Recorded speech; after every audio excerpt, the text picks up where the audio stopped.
Hola, ¿cómo están? Un gusto estar acá con todos ustedes. Y hoy vamos a tener este cierre, el último panel. Así que antes que nada quiero presentarles un QR, porque la idea de este panel también es que sea interactivo, que cuando terminamos con la ponencia de Roxana podamos hacer consultas. Así que voy a dejar acá, ahí tienen el QR, les pido que tomen nota, ¿sí? Si lo pueden capturar. Ahí va a aparecer un formulario, ustedes van a poder hacer las preguntas y al finalizar la ponencia de Roxana vamos a formularle esas preguntas, así enriquecemos la propuesta con este intercambio. Así que damos unos segundos para que puedan tomar el QR. Ahí va. Genial, muchas gracias. Ahí estamos. Bueno, entonces sí, pasamos a la presentación de Roxana. Muchas gracias, Roxana. Bueno, buenas tardes a todos, a todas. Fue una jornada extendida, así que dobles gracias para los que se quedaron hasta el final. Y voy a tratar de ser lo más breve, lo más ágil posible para dar lugar después tiempo a las preguntas. La consigna para mí fue hablar de participación, sobre todo en el marco de la ciudadanía digital. Así que vamos a empezar. Punto, a ver. Está bien. De esto absolutamente nadie debe tener ninguna duda. Hoy en día sabemos que las tecnologías transformaron la cotidianeidad de los adultos, pero acá estamos hablando de los estudiantes. Han transformado la manera en que los estudiantes y los adultos, los docentes, aprendemos, nos informamos, nos comunicamos, nos entretenemos. Evidentemente, las pantallas atraviesan la vida cotidiana de todos. Hoy, como dijeron desde el panel de la mañana, vivimos en un mundo cada vez más digital y las tecnologías forman parte de nuestra vida diaria y de la de los alumnos. Esta es una frase, una expresión, inclusión digital, que se habla desde hace mucho tiempo. Tradicionalmente, la inclusión digital fue definida como el acceso a las tecnologías y a Internet. Los que tenían acceso a las tecnologías y a Internet eran los incluidos, y los que no, los que estaban afuera, los excluidos. Y esto es correcto, porque obviamente la falta de acceso profundiza la exclusión. Y durante años y años se definió la inclusión digital por el acceso. Sin embargo, es la única dimensión, el acceso es la única dimensión para definir la inclusión. Es decir, solo podemos definir la inclusión por tener acceso. Solo el que tiene, solo el acceso define al que está incluido. Y yo voy a compartir con ustedes una sola, de una pregunta, eran muchas más, ¿no? Pero una pregunta de una investigación que se realizó en diversos países de América Latina. A mí me tocó coordinarla junto con, bueno, la auspició, digamos, Microsoft, pero se hizo en distintos países de América Latina y siempre dio este resultado. Se les preguntó a los estudiantes qué quiere decir saber de tecnología. Y fíjense las respuestas. Todas las respuestas de los estudiantes tienen que ver con un saber instrumental.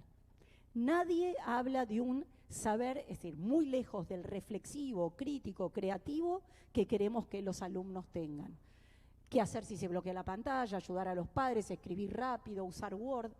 Es un poco lo que decía hoy en el panel de la mañana, casi mediodía, uno de los chicos, ¿no? Lo que quisiéramos es que la escuela nos enseñe otra cosa que no sea el PowerPoint, porque de lo contrario las definiciones de quién sabe de tecnología van a seguir siendo instrumentales.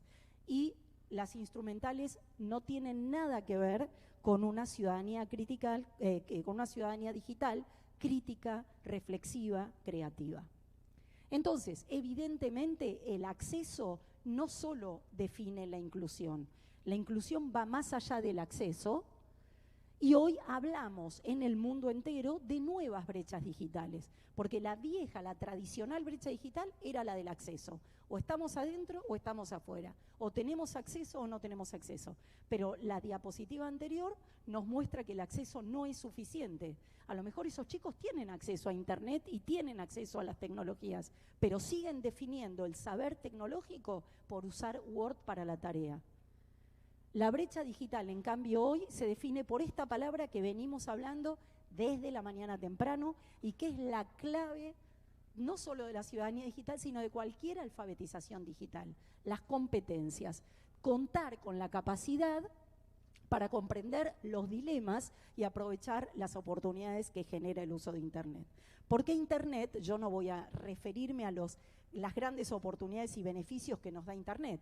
Hoy mismo hay, me comentaba Rocío, muchísimos docentes conectados por streaming. Toda la educación pasó a las pantallas durante la pandemia, es decir, no vamos a llegar a cualquier lugar usando un GPS, es decir, no vamos a hablar de las enormes oportunidades que da Internet, ¿no? Conectarse con el mundo, entrar a la biblioteca de cualquier país que querramos. Pero sí, además, tenemos que hablar de los grandes dilemas que genera el uso de Internet. Entonces, las brechas es contar o no contar con las competencias para poder comprender, enfrentar y responder a estos dilemas que genera el uso de Internet. Y aquí llegamos a la definición de quién es un ciudadano digital. Hoy me preguntaban para un podcast el equipo de la ciudad, ¿qué es ser un ciudadano digital? Y casi que la mejor definición es esta, es que es complejo ser ciudadano digital. Es quien comprende el funcionamiento del entorno, cómo funciona el mundo digital, sabe analizar el papel de las tecnologías en la sociedad, evalúa cuál es su incidencia en nuestra vida cotidiana, y ahora lo voy a explicar, y las utiliza para la participación. Si tuviéramos que elegir una frase para definir un ciudadano digital, es quien usa Internet de manera reflexiva, crítica, ética, creativa y participativa. ¿Por qué decimos saber analizar, saber evaluar, saber cómo funciona el mundo digital? Porque lo instrumental está muy bien, y acá se habló mucho de pensamiento computacional, algo que no voy a ahondar, pero además necesito saber, por ejemplo, cómo seleccionar información confiable cuando busco en la web. Ustedes saben que buscar información es la actividad más importante de los estudiantes y de los adultos, docentes, después de las redes sociales. Buscamos información para cuestiones personales, porque nos interesa tal tema, en Internet, y también los estudiantes buscan información para las consignas escolares, para la tarea. Pero claro, si utilizan el primer link que encuentran porque creen que es el más seguro, cuando en general el sitio pagó para figurar primero, efectivamente corre el enorme riesgo de no saber diferenciar información o contenidos confiables de aquellos que no lo son. Saber distinguirlos forma parte de una ciudadanía digital. Eso es saber cómo evaluar, cómo inciden en nuestra vida diaria, porque obviamente que si no contamos con información confiable, las decisiones que tomemos no van a estar fundamentadas en una información creíble, sino en informaciones de dudosa credibilidad. Y lo mismo sucede con los algoritmos, ¿no? Hoy hablaban de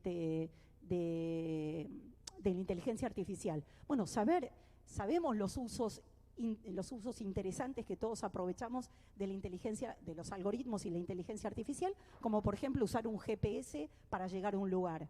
Pero también sabemos de los sesgos en los que puede incurrir la inteligencia artificial cuando los usos no son éticos. Por ejemplo, hay un estudio en Estados Unidos que demostró que cuando buscan trabajo,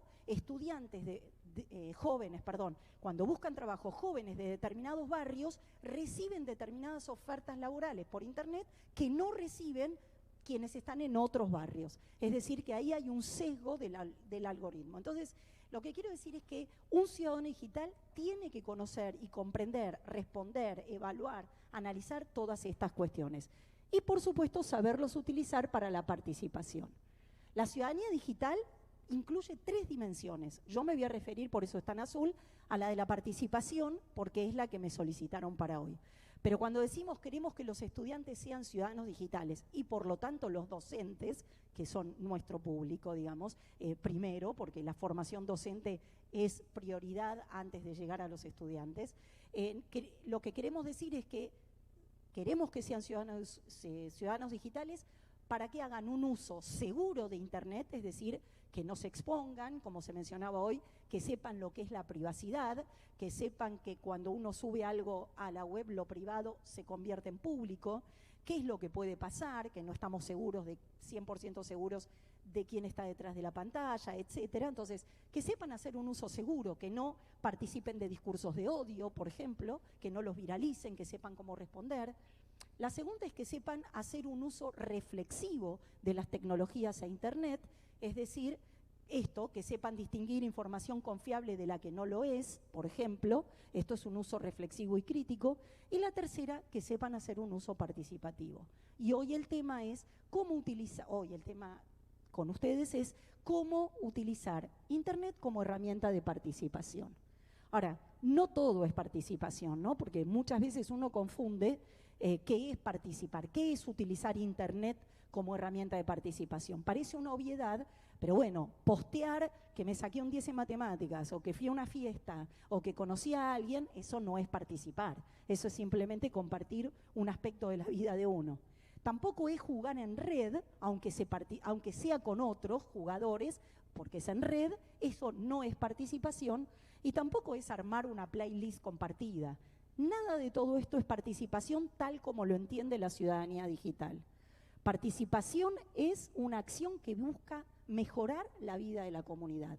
Estamos hablando de la comunidad de la escuela, educativa, el barrio, el país, la ciudad, lo que quieran, pero tiene que ser una acción compartida, es decir, con otros, que genera transformaciones por el bien común. Por eso decimos que tiene que haber una identificación con lo público, un compromiso, una intervención con otros y una búsqueda de solución. Así sea un problema de la escuela o así sea un problema del barrio o de la ciudad. Esto es lo que se entiende hoy como participación. Las formas de participación digital no son las que mostré antes, sino Internet ofrece estas alternativas de participación, estas formas de participación, siempre que se trate de un tema que afecta la vida de los estudiantes o de los docentes, depende con quién estemos trabajando, sobre un tema que los afecta. Esto es la definición de participación digital. Para los estudiantes o para todos, Internet tiene el gran potencial de abrir nuevos espacios. Obviamente hay que saber utilizarlos, pero que Internet, una de las grandes oportunidades es brindar visibilidad, esto está claro. Los estudiantes, los jóvenes, son uno de los sectores de la población que no encuentran buena visibilidad o en general cuando aparecen en los tradicionales medios de comunicación es de manera negativa, ¿no? Generalmente se los asocia con el fracaso escolar, con la drogadicción, con el embarazo adolescente, el alcoholismo, etcétera. Entonces, realmente Internet ha dado la oportunidad para visibilizar y hacer escuchar su voz a los estudiantes y a todos, ¿no? Los docentes también pueden encontrar en Internet una forma de participación. Y obviamente incluyen, otra vez hablamos de esta palabra que nos acompaña a lo largo de todas las jornadas, estas son las competencias que promueve o que se promueven cuando se participa, en este caso a través de Internet, cuando se utiliza Internet como herramienta de participación. Vamos a ver cada una de estas competencias. La primera que decimos son las sociales, que son fundamentales porque suponen capacidades de interacción y colaboración. Y hoy, como decía uno de los chicos, que uno de los aprendizajes de utilizar la tecnología en la escuela tenía que ver con aprender a trabajar en equipo. Hoy, como decía también el panel de la mañana, no se puede hacer nada solo. Entonces, en cualquier trabajo, cada vez más aparecen notas en los diarios sobre lo importante de las competencias sociales, lo importante de saber interactuar, proponer, dialogar, intercambiar, algo que no siempre estamos acostumbrados, ¿no? Queremos imponer más que dialogar, pero bueno, cuando se participa, esta es una de las competencias fundamentales que se promueven. Esta es obvia, ¿no? Estamos hablando de una ciudadanía digital como un pilar de la ciudadanía global o de la ciudadanía plena. Entonces, cuando se participa con este sentido, ¿no? Estamos hablando de participar para transformar, para generar transformaciones por el bien común, también se promueven y profundizan competencias cívicas. Es decir, los alumnos se convierten en actores sociales y viven, experimentan de manera práctica la cultura democrática. Estas son entonces las segundas competencias. Las terceras, que a mí me encantan, son las competencias reflexivas, son de las que venía hablando. La ciudadanía digital necesita de estudiantes reflexivos y críticos, como la escuela los necesita, obviamente, no estoy diciendo ninguna obviedad. Ustedes saben que la escuela nació con Gutenberg. Cuando se inventó la imprenta, se hizo necesaria una institución que enseñara a leer lo que la imprenta difundía. Y así estuvo por siglos, imagínense, desde el siglo XVI, por siglos, la labor de la escuela era distribuir información, la información que la imprenta comenzaba a hacer circular masivamente. Hoy, en el siglo XXI, a la escuela le cambiaron los objetivos y tiene desafíos completamente distintos. ¿Por qué? Porque no puede dedicarse más a distribuir información. Es como si la escuela pretendiera competir con Google, porque para buscar información busco ahí. ¿Qué pasa con la escuela hoy? La escuela tiene que ya no distribuir información, sino enseñar a pensarla, enseñar a seleccionarla, a utilizarla, enseñar competencias reflexivas. Porque si no, pierde, se queda fuera. Yo no necesito la escuela para buscar cuándo nació fulano, o cuándo se produjo la batalla mengana, o cuándo la vacuna se inventó, etcétera, etcétera. Eso me lo da Google, en un buen sitio, en un sitio confiable, etcétera, etcétera. La escuela tiene que enseñar a entender las implicancias de todos estos hechos. Es decir, ya no me importa distribuir información como en la era de Gutenberg y muchos siglos más. Me animaría a decir que todavía algunas escuelas, muchas escuelas en todo el mundo siguen en esto de distribuir información, sino enseñar a pensarla. Y sobre todas las cosas, en la era de Internet, enseñar a buscarla. Por eso me gustan las competencias reflexivas. Reflexión para buscar información y reflexión para participar. Hoy a la mañana nos mostraban una imagen, supongo que todos estuvieron, la de la inteligencia artificial, y nos preguntaban si era una máquina o si era un ser humano. Muy bien, el ejercicio es simpático, pero si no viene acompañado de las preguntas de ¿para qué me sirve saber que fue una máquina? El orador decía, esta mujer no existe, la inventé yo jugando con la máquina. Muy bien, ¿qué riesgos trae esto de que creamos que esa mujer existe, lo mismo que creamos que una información es cierta? Bueno, así como esa mujer no existe, hay un montón de informaciones y contenidos, imágenes, etcétera, en Internet que tampoco son verdaderas, que son falsas. Necesitamos que los estudiantes y los docentes aprendan a distinguir las implicancias de esas deepfakes, como se las llama en Internet, es decir, de esas imágenes que son falsas pero que parecen creíbles, o de esas noticias como la del chip que nos iba a entrar con la vacuna y nos iba a controlar. Bueno, hubo mucha gente que la creyó, o la de tomarse el cloro y que lo único que trae es problemas. Bueno, en la pandemia todas estas informaciones hubo mucha gente que la creyó. Entonces necesitamos las competencias reflexivas para todos. Y un ejemplo más, y voy a traer el de una periodista británica, una pequeña historia. Una periodista británica de un muy prestigioso diario inglés que se llama The Guardian. La pueden encontrar en Internet, pero en inglés, así que yo les hago el beneficio de ya traducirla y contarla. Ella contó que en su casa de Londres escribió en la computadora, en Internet, en su computadora, ¿existió el Holocausto? Y resulta que Google, que era el buscador que ella utilizó, obviamente arroja un listado de links, de sitios, ¿no? De páginas. Y ella contaba en su nota que el primer link que le apareció correspondía al de un movimiento neonazi llamado Stormfront, cuya obviamente respuesta era el Holocausto nunca existió.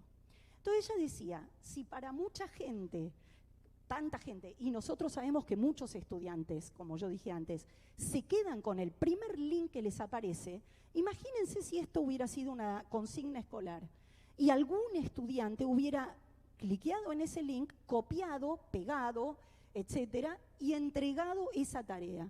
Bueno, me alcanza con que un solo alumno o alumna haya hecho esto de cliquear sobre un link neonazi y entregado esa tarea, pensando que el primer link es el más seguro y por eso lo voy a entregar, me alcanza para decir, bueno, yo tengo que enseñar a pensar el uso de las tecnologías.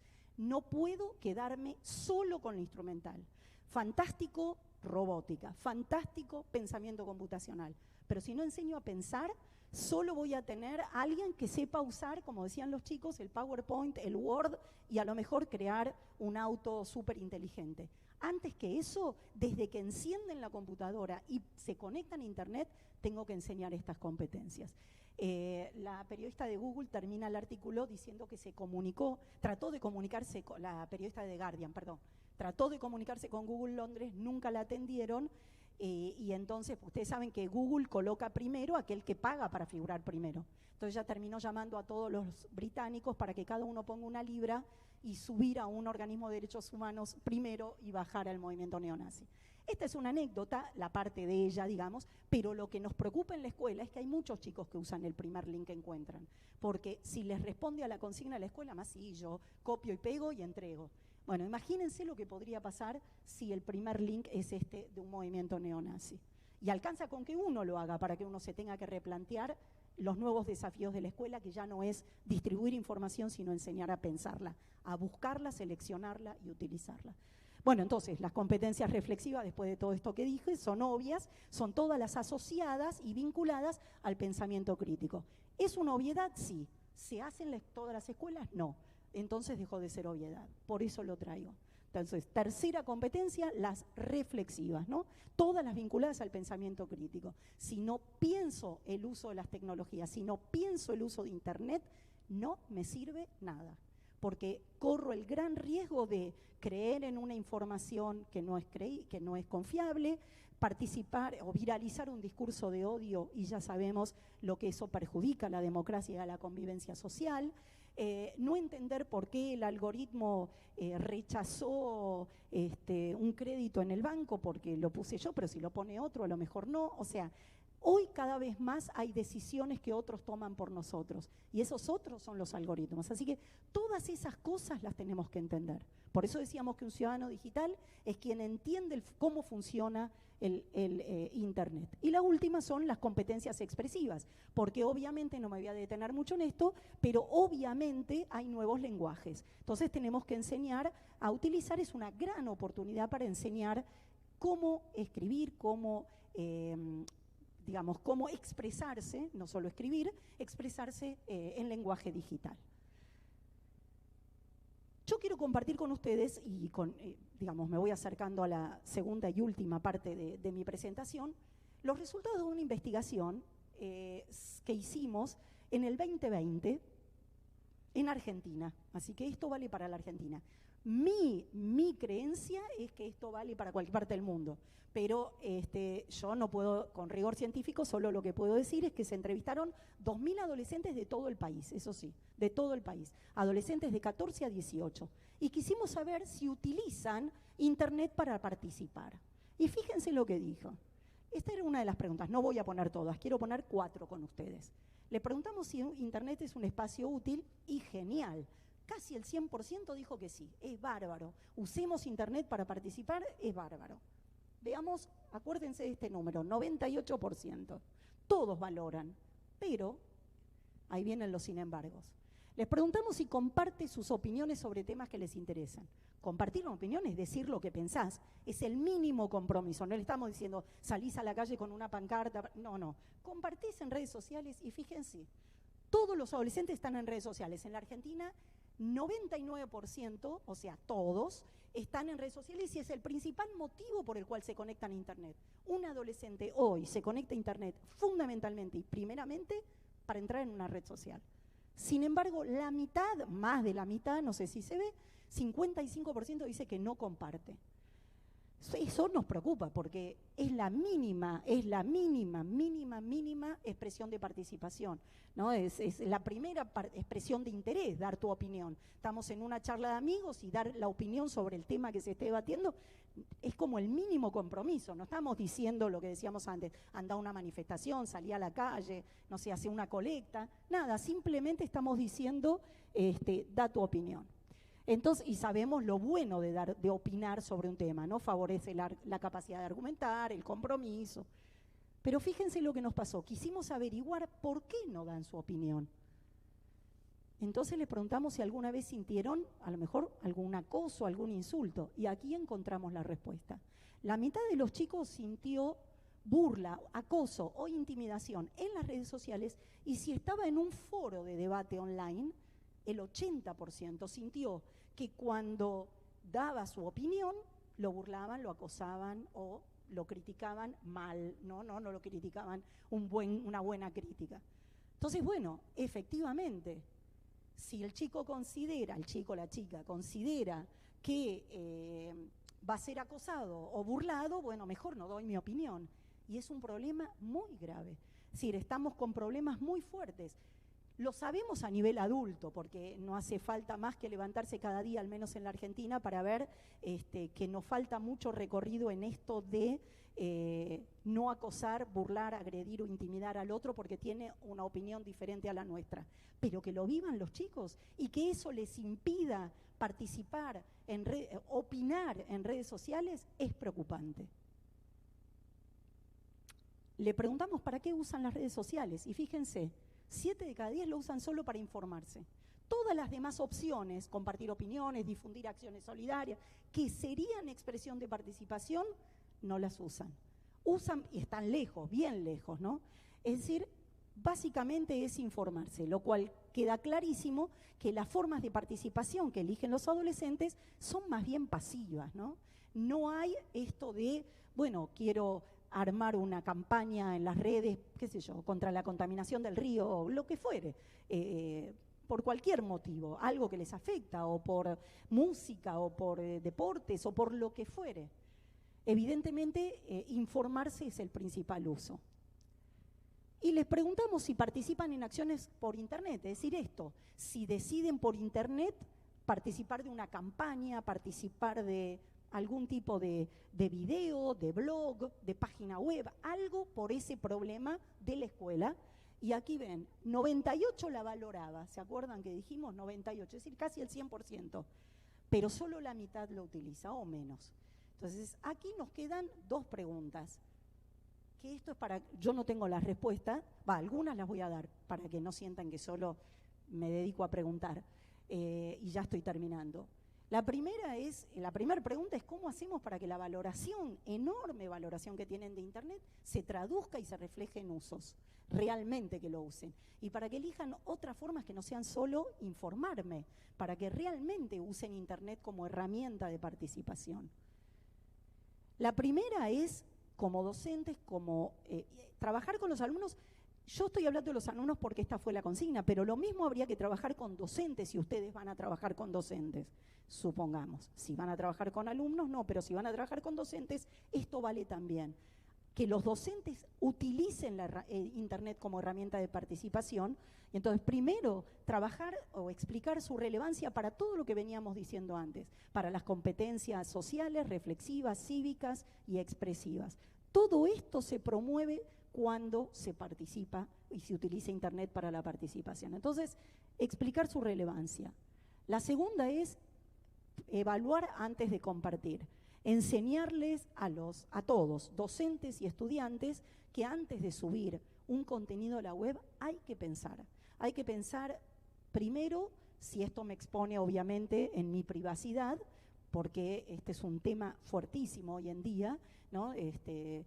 Tras saber que los límites entre lo público y lo privado en Internet se desdibujan, pero además saber respetar la sensibilidad de los demás, ya que vimos que este es uno de los grandes problemas que tienen los chicos para dar su opinión en Internet. Bueno, enseñemos a los docentes y a los estudiantes a utilizar un lenguaje que respete la sensibilidad de los demás. No hace falta que diga que hay muchas redes sociales donde son foros de agresión, mucho más que de intercambio y diálogo. Y la tercera, obviamente, es enseñar a usar el lenguaje digital. Es decir, sabemos que es un lenguaje distinto y tiene que ser el contenido relevante y significativo. Si no, nadie se va a fijar en él si es lo que queremos que haga, y pensar en qué lenguajes usar, los códigos, los recursos, etc. Y aquí ya estoy terminando. Como dije antes, Internet le da a los alumnos, a los docentes y a nosotros la gran oportunidad de convertirnos en prosumidores. Prosumidores es la unión de 2 palabras, productor y consumidor. Es una expresión de un gran, ya fallecido, gran especialista en comunicación, académico en comunicación uruguayo, Mario Kaplun, si alguno lo conoce. Entonces, nos da la oportunidad de ser productores de contenido y usuarios y consumidores. Pero ojo, expresarnos con su propia voz, ser actores sociales, formar parte de la sociedad. Pero ojo, con determinadas características que son las que dijimos antes. Una participación que busque transformar por el bien común y una participación que implique, obviamente, competencias expresivas, sociales, cívicas, reflexivas. Queremos que los chicos y los docentes y todos nosotros, porque todo empieza con el docente o la docente, seamos ciudadanos plenos. Y la ciudadanía digital y la participación son una parte fundamental. Hoy no podemos pensar en una ciudadanía plena si no hay una ciudadanía digital, una alfabetización digital, y con ella, además de la reflexión sobre la que insistí, con ella también la participación. Sin participación no hay democracia, sin democracia no hay participación. Muchas gracias.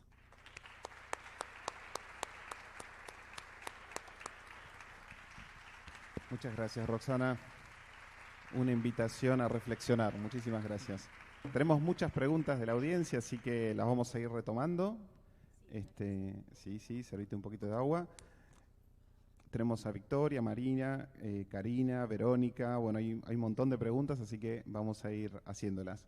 Victoria nos dice, ¿se podría decir que hoy en día todos somos ciudadanos digitales? No, pero rotundo y con 400 O. No. Más aún, voy a contarles una historia que, bueno, Selmira me la escucha muy seguido. Voy a empezar por un paso atrás.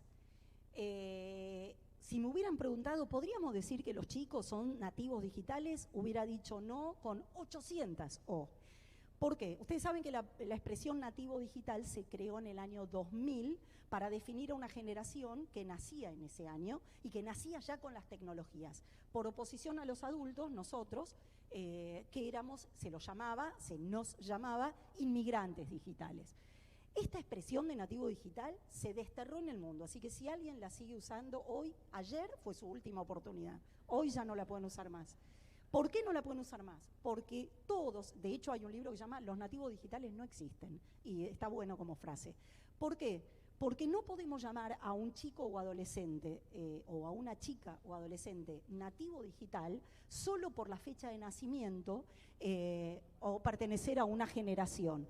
Nativo digital, digamos, si hay un chico que utiliza el primer link que le aparece porque cree que es el sitio seguro, sin comparar, sin verificar, sin chequear, o que viraliza un discurso de odio, o que participa de acciones de bullying, o que no sabe cómo funcionan los algoritmos, no puede ser llamado nativo digital aunque tenga 14 años o 15 años. No tiene que ver con la edad, sino con las competencias para hacer un uso seguro, crítico, creativo y participativo y ético de las tecnologías Internet. Dicho esto, lo mismo vale para ciudadano digital.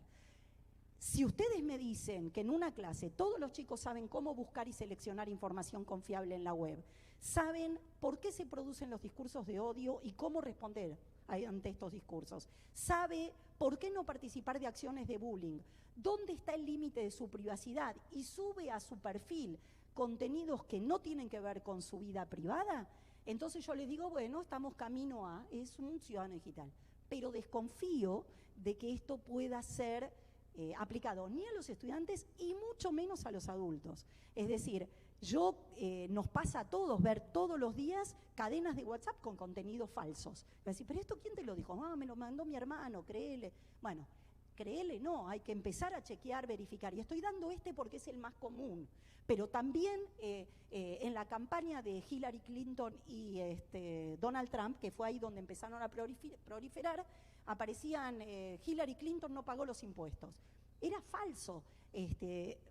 Habrá habido otras cosas que tenía en contra, pero eso era falso. Sin embargo, se prendió, se viralizó. ¿Cuántas veces encontramos información? Ahora, si los adolescentes, los chicos, los alumnos y los adultos lo viralizan sin chequear, sin verificar, lejos estamos de ciudadanía digital. Necesitamos una política pública que, por suerte, con estas acciones y con lo que contó Rocío, evidentemente la ciudad va camino a eso. Necesitamos una política pública que trascienda gobiernos, que trascienda momentos, que sea una política pública para que a docentes y estudiantes sean ciudadanos digitales. La UNESCO, en el programa que yo participo, de Ciudadanía Digital como Política Pública, hace hincapié en la necesidad de trabajar con la formación inicial de los docentes, porque así las nuevas camadas de docentes que vayan egresando van a llegar al aula con una formación en ciudadanía digital. Por eso necesitamos que la ciudadanía digital sea una política pública. Esto no es responsabilidad de los docentes, de los bibliotecarios o de los facilitadores. Es siempre responsabilidad del Estado. El Estado tiene que promover, el Estado u organismos internacionales como una UNESCO que trabaja con los estados, que tiene que promover la ciudadanía digital. Pero no, estamos muy lejos y no usen más nativo digital. Muchas gracias. Tenemos una más de María, nos dice, ¿qué implicancias tiene la brecha en términos de género cuando pensamos en la conformación de ciudadanos y ciudadanas digitales? A ver, en la formación que tienen que recibir, ninguna, no hay diferencias. Todos y todas tienen que poder distinguir una información confiable de la que no lo es, tienen que saber por qué se generan los discursos de odio, por qué se viralizan con tanta rapidez, por qué no participar de una acción de bullying o cómo funcionan los algoritmos y los usos no éticos que muchas veces toman decisiones por nosotros. Y yo después les voy a contar un caso. Las diferencias son en los usos, no en lo que tienen que saber en términos de ciudadanía digital. Ahí todos y todas tienen que saber lo mismo. Tienen que ser ciudadanos y ciudadanas digitales. En los usos sí, porque las chicas utilizan mucho más las redes sociales que los varones utilizan más los juegos en red que las chicas. Es decir, hay algunas diferencias en los usos, pero no en lo que tienen que saber. Lo que tienen que saber para ser ciudadanos digitales es válido para todos y todas. En eso no cambia, por eso están, y lo mismo para los docentes, ¿no? Todos los docentes tienen que ser formados en ciudadanía digital, porque eso es lo que los acerca, y yo parezco un disco rayado, pero disco, no, ya van a saber mi edad, un Spotify rayado, pero insisto, si no hay reflexión, si no hay criticidad, si no hay criterio, si no hay uso participativo, ético, si no hay reflexión, no hay saber instrumental que valga.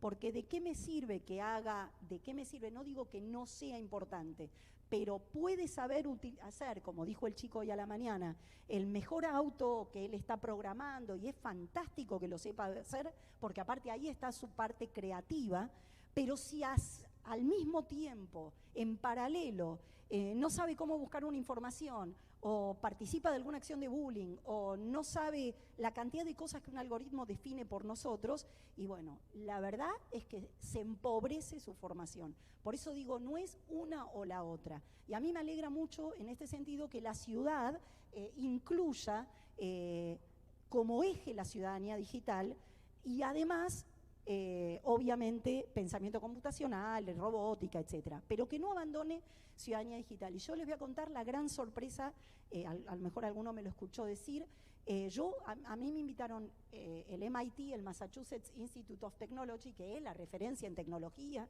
en todo el mundo, con sede en Boston, que todos queremos mirar y ver cómo trabajan y demás. Me invitaron a un congreso de inclusión digital y yo dije, yo fui, Cristóbal también fue, así que mañana lo van a escuchar a él. Pero yo personalmente dije, ¿qué tengo que hacer yo acá? Van a ser todos ingenieros, y aparte para mi inclusión, uno sabe de dónde viene, ¿no? De América Latina, y la inclusión tiene otro, por lo menos otro significado que para los norteamericanos. No digo que no haya pobreza, pero uno la vive acá de una manera mucho más fuerte, más intensa y a veces, o la mayoría de las veces, más cruel. Entonces, yo dije, ¿qué voy a decir? Además me van a hablar del software, del hardware, porque el MIT es eso, el MIT es eso. Todos ingenieros, todos van a hablar del software, del hardware. Y la verdad que cuando empezó el congreso, ahí me relajé y me sentí feliz, porque habló alguien y dijo, del MIT y dijo, bueno, yo les quiero decir que para nosotros todo este congreso se enmarca en las 3 C. Y por suerte en esto el español y el inglés coinciden, así que puedo seguir diciendo las 3 C. La primera dice, sin estas 3 C, y en este orden recalcó el ingeniero, en este orden. La primera, es decir, para nosotros la educación digital son estas 3 C. La primera es competencias, fin de la discusión, ahí estamos todos de acuerdo. La segunda es contenidos, ¿qué contenidos tiene esa educación digital, alfabetización digital? Y la tercera es conectividad. Entonces, lo que más me importó es que la primera C es la de las competencias. Y las competencias digitales son las que venimos hablando. Son las del uso seguro, la del uso reflexivo, crítico, ético y participativo. Si además tienen instrumental, o sea, a mí me parece genial que enseñen un PowerPoint o hacer una planilla Excel. Eso está fantástico, pero sin las demás no me sirven de nada. Necesitamos las dos. ¿Se entiende? Si solo se van con este mensaje, para mí es como ya suficiente. No sé si hay algo más, alguna pregunta más. Hay algunas consultas más, Sí. igual, como son muchas, después te las vamos a hacer llegar para que vos las tengas Igual también. voy a ser más breve, dale. Dale. Acá Karina nos dice, ¿cómo evitar confundir un me gusta en redes sociales con participación real? Bueno, desde ya que un me gusta no es participación, es un poco lo que decíamos antes, ¿no? No es un posteo en una red social, no es el armado de una playlist. Si 3 chicos se juntan en internet, aunque sea por streaming, para armar una playlist, eso tampoco es participación o jugar en red. No, el me gusta es una expresión de deseo. A ver, es como, piénsenlo también por la vida real. Si yo hablo con ella y le digo, ay, me gusta lo que tenés puesto, o me gusta lo que dijiste, yo no estoy participando nada, simplemente es una expresión de aprobación, en ese caso, de lo que ella está usando para vestirse. Entonces, es una expresión de aprobación, es una valoración, lejos de la participación.